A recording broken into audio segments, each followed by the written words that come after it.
السلام عليكم متابعينا الكرام.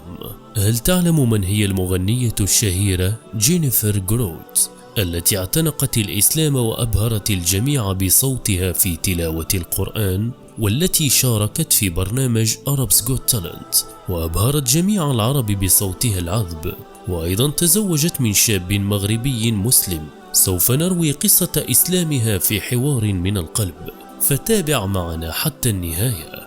ولكن قبل أن نبدأ لا تنسوا الاشتراك في القناة تشجيعا لنا، والضغط على زر الجرس ووضع إشارة إعجاب لنستمر معكم دائما إن شاء الله تعالى.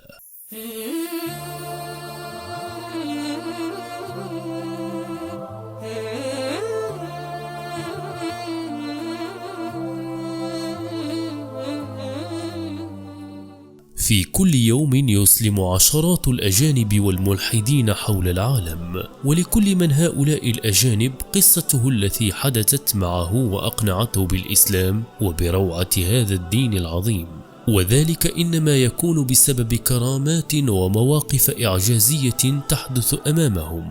وبعد انتهاء الموسم الثالث خطفت المغنية الأمريكية جينيفر جروت الأضواء، وأثنى الجميع على موهبتها وحضورها، ثم اختفت فترة عن الأنظار قبل أن تظهر وتفاجئ الجميع بإعلان إسلامها وزواجها من شاب مغربي. وفي الأيام الماضية تداول رواد مواقع التواصل الاجتماعي فيديو لجينيفر وهي ترتل آية الكرسي بصوت ملائكي. هذه ليست المرة الأولى التي تنشر فيها جينيفر مقطع فيديو وهي تتلو القرآن، حيث أبهرت كل المستمعين، وتم تداول مقطع لها على نطاق كبير، حتى أن البعض وصفها بأنها صوت من السماء.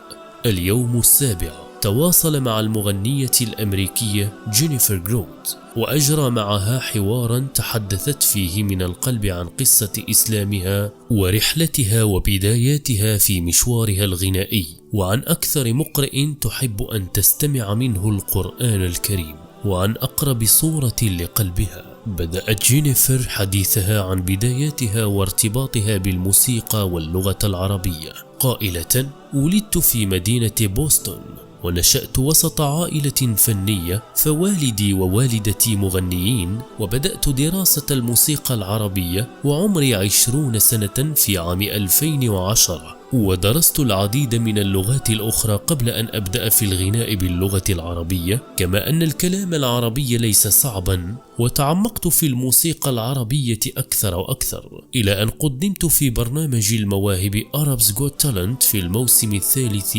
2013، وحصلت على المركز الثاني في البرنامج. وكانت رحلة مهمة جدا في حياتي، المبهر أنها لا تتحدث ولا تفهم اللغة العربية، واعتمدت في غنائها على نطق الكلمات فقط.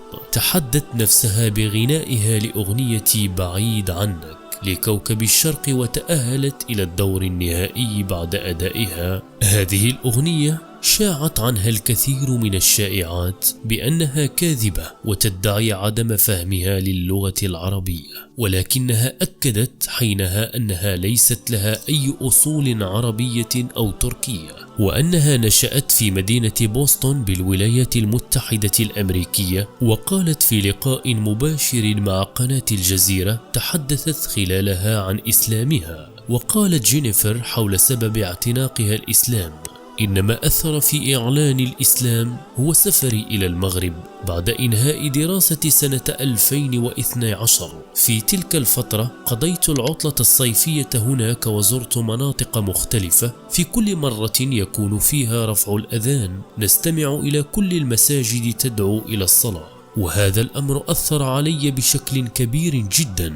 تقول المغنية الأمريكية جينيفر: المجتمع المغربي بآثاره وكلامه وجدته مختلفا تماما عن المجتمعات التي زرتها من قبل، وهنا قررت دراسة الإسلام بشكل معمق، كما أن هناك بضعة أشياء حدثت لي ولم أكن قادرة على شرحها، لكن الإسلام أجاب عنها. وهو ما جعلني أعتنق الإسلام بعد ذلك. وتابعت جينيفر عن قصة صعودها إلى البرنامج. أحييت عددا من الحفلات الفنية في دول عربية وأوروبية، وعشت فترة في المغرب، وحييت المهرجانات، وتعمقت بشكل كبير في الإسلام. أسلمت وتزوجت وأنجبت ابنتي، وبعد الولادة ابتعدت عن مواقع التواصل الاجتماعي، وتوقفت عن الغناء لمدة 3 سنوات، لأنني كنت مقتنعة أن الموسيقى حرام، إلا أنه دائما هناك آراء مختلفة حول الموسيقى، ولا أحد يعرف الطريق الصحيح. لكن نسأل الله الهداية والمغفرة لنا جميعا. وعن قصة حبها لزوجها وكيف بدأت، وهل أثر عليها لتدخل الإسلام. قالت: انفصلت عن زوجي ولم أعد معه، ولا أرغب في الحديث عنه. أما عما إذا كان زوجي السابق هو سبب دخول الإسلام، فالله يهدي من يشاء ويرشد من يريد أن يهديه إلى الطريق المستقيم. ولا شك أن الأشخاص حولنا من الممكن أن يساعدوننا في عبور طريقنا لتعلم المزيد عن الدين، وإذا كان هناك من ساعدني فهي أختي في الإيمان وليس زوجي. وخلال مكوثي بالمغرب قدمت عددا من الحفلات باللغة العربية. رافقني حينها شاب يدعى سعيد، وتمت خطبتي منه، وتزوجت من الشاب المغربي سعيد، وأنجبت منه ابنتنا الأولى قمر، ونعيش معا في المغرب. وعن أكثر شيخ تحب أن تستمع له في تلاوة القرآن الكريم وأقرب صورة لقلبها. ردت جينيفر قائلة: أستمع إلى الشيخ محمد صديق المنشاوي، فهو المفضل لدي، وأحب صورة يوسف، وكل صورة لها أهميتها في أوقات مختلفة في الحياة وأجمل لحظاتي. فاللهم ثبتنا بالقول الثابت في الحياة الدنيا وفي الآخرة، وأصلح أعمالنا، وأخلص نياتنا، وأحسن خاتمتنا، وارزقنا الفردوس الأعلى من الجنة بغير حساب ولا سابقة عذاب، برحمتك يا أرحم الراحمين. هذا والله تعالى أعلى وأعلم، وصلى الله وسلم وبارك على سيدنا محمد وعلى آله وصحبه أجمعين.